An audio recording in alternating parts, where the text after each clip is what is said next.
I'm diving in. Normally, I'm more of a social media lurker, scrolling through perfectly curated lives, but right now, I need real talk from real people. So, hi Reddit, I'm Ava, I'm 27, and I think I just accidentally detonated my marriage with a glob of face cream. Let me rewind. My husband, let's call him Ben, is 30. We've been married for a couple of years now, since a spring wedding that felt like something out of a dream, all soft sunlight and promises we fully believed we'd keep. Our life together? It's been good. Seriously good. The kind of good where you pinch yourself sometimes. Sure, we've had our tense moments, who doesn't? But we've always navigated back to calm waters. I genuinely thought we were unshakable. The fuse for this whole mess was lit earlier today. We'd met up with another couple, friends of ours from college days, Chloe and Mark. They're newly engaged, all starry-eyed and planning a future, and we joined them for a celebratory lunch at this cozy Italian place downtown. It was pleasant. Normal. We split a truly phenomenal tiramisu. Afterward, Ben and I drove back to our little apartment in the city, the kind that's charmingly cramped, where you can hear the shower running from the kitchen. He hopped in the shower first. I puttered around, putting leftovers in the fridge, the familiar domestic routine a comfort. Then it was my turn. The bathroom was still steamy, smelling of his sandalwood soap. I did my thing, and afterward, as I was moisturizing, I squeezed out a bit too much lotion onto my palm. You know how it is? You try to dab the excess away? I had a little leftover on my fingertip. In a moment of pure, unadulterated silliness, I drew a tiny face on my thumb. 2 dots for eyes, a curved line for a smile, and some upward spikes for hair. I dubbed him Moisturizer Man. Giggling to myself, I padded out of the bathroom into our living room, holding up my thumb. "Look," I said, my voice playful. "A visitor! Moisturizer Man has arrived to bless our home with hydration." I even gave him a little squeaky voice, spouting some nonsense about combating dry skin. I was just being goofy, you know? Trying to share a silly, spontaneous moment with my person. Ben was sitting on the couch, scrolling on his phone. He looked up. He didn't smile. He just stared. His eyes flicked from my face to my thumb and back again, his expression utterly blank, like he was seeing a stranger perform a confusing ritual. I babbled on for another 30 seconds, the giggles dying in my throat, replaced by a cold trickle of embarrassment. Then, without a word, he stood up. He walked to the hall closet, pulled out his duffel bag, the big one he uses for weekend trips, and started shoving clothes into it. My brain refused to process it. "Hey, where are you off to?" I asked, the playful tone now brittle and forced. He just shook his head, grabbed his keys, and walked out the door.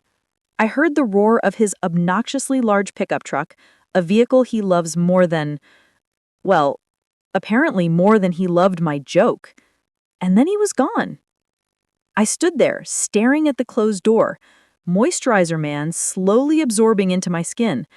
I felt like the world's biggest clown. Had my moment of immaturity really been that repulsive? I texted. First a triple question mark, then a, "Are you okay?" Then a, "Please talk to me?" His replies were sparse. Icy. Need space. At my brother's. Thinking. Now, he's not even reading them. He's an early-to-bed guy, so I know I'm shouting into a void until tomorrow at least. His brother isn't picking up either. I'm sitting here in the sudden, deafening quiet of our apartment, feeling equal parts devastated, humiliated, and profoundly confused. We've had disagreements before, but they were about finances or chores. We'd give each other the silent treatment for a few hours, then make up. He has never, ever packed a bag and left. The finality of it steals my breath. My mind, against my will, spirals to the unthinkable. Lawyers, dividing assets, the sheer ugly logistics of unraveling a shared life. The word divorce echoes in my head, and it feels both terrifying and absurdly disproportionate. And you know what? If you've ever had a moment where a joke fell so flat it created a black hole in your relationship, hit subscribe, because this story is about to take a wild turn, and I'd love for you to be along for the ride. Your perspectives in the comments might just be my lifeline. Hey everyone, Ava again. I took your collective advice and gave him the space he asked for. It was agony, but I did it. And during that time, I started to pick apart our perfect relationship thread by thread, wondering what I'd missed. He came back 2 days later, contrite, ready to talk. He held me and said he was sorry for overreacting. And then he told me a story. He said that during our lunch with Chloe and Mark, there had been a moment when he and Chloe were alone at the buffet table. According to him, she confessed that while she loved Mark, she'd always carried a torch for him, for Ben, that she'd been charmed by his stability, or some such nonsense, and had, in a moment of madness, suggested they run away together. He claimed he gently refused, but the encounter had shaken him. Then he came home, his mind spinning with this forbidden what if, and found me, with a towel on my head and a lotion-faced thumb, giggling. The contrast between Chloe's dramatic, illicit confession and my childish antics, he said, made him suddenly question everything. My immaturity became a focal point for his sudden panic. He said seeing me again made him fall in love all over again.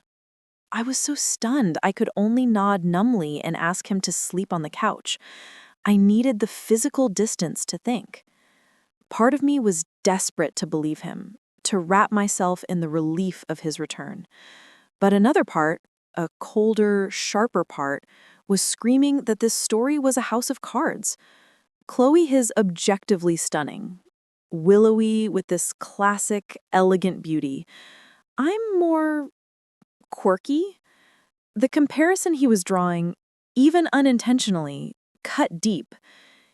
He thinks we're fine now.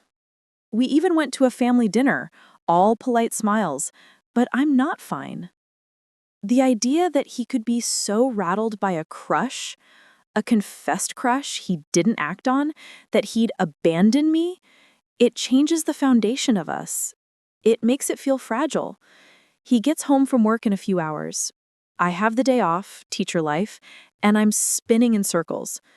Do I call Mark and tell him his fiancé is propositioning married men? He begged me not to, saying it was a mistake she regrets. Do I confront Chloe? Do I call his brother, Liam, and subtly check if Ben's timeline adds up? Liam lives in the same neighborhood as Chloe, a fact that's now itching at my brain. What would you do in my shoes? Seriously, lay it on me in the comments. I'm lost. I don't even know where to begin. The outpouring of support and sharp insight from all of you, it gave me the courage I didn't know I had. Thank you from the bottom of my heart. Most of you voted for a full court press. Talk to everyone, but do it smartly. So I did. I started with Mark. We met for coffee under the guise of wanting gym tips. When I haltingly told him Ben's story about Chloe, his face went pale. He confirmed she'd told him nothing. Then his own walls crumbled. Together, we went to Chloe. I used a line a clever commenter suggested. We know everything. She folded fast. And the truth was uglier and more bizarre than Ben's sad little tale of temptation. It wasn't Chloe who approached Ben. It was the other way around.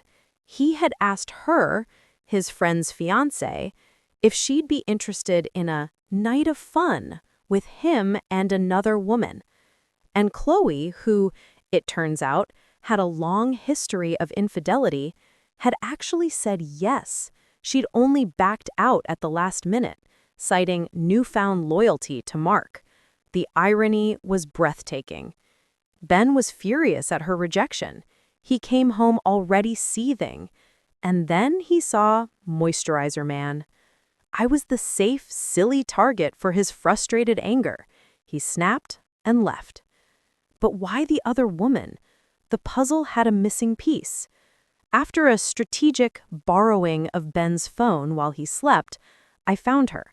Not in his messages, he was too careful for that, but in a hidden album. Dozens of photos. A woman with fiery red hair and a confidence that leapt off the screen.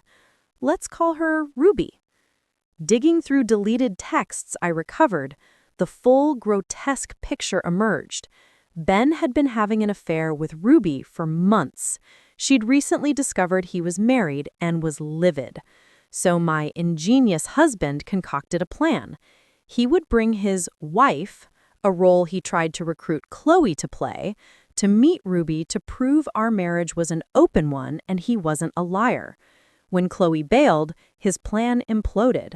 My silly lotion joke was the spark that lit the powder keg of his own collapsing schemes.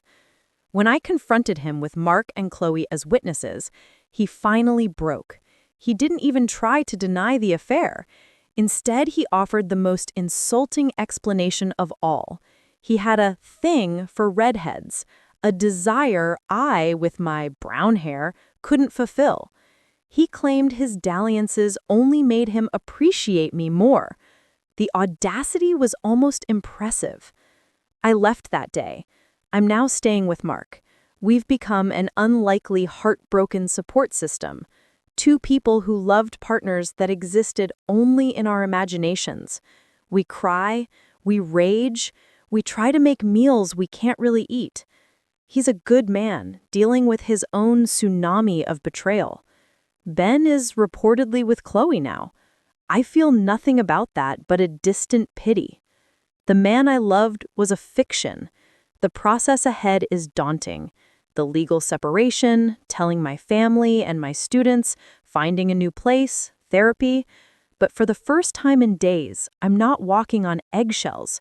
I'm walking on solid ground, even if it's littered with the rubble of my old life. In a strange way, I owe it all to Moisturizer Man. That dumb little blob of lotion was the thread I pulled, and it unraveled the entire tapestry of lies. And I owe it to you, Reddit. Your collective wisdom was the flashlight in that dark room. I'll be around. This place feels more real than any perfectly filtered grid ever did.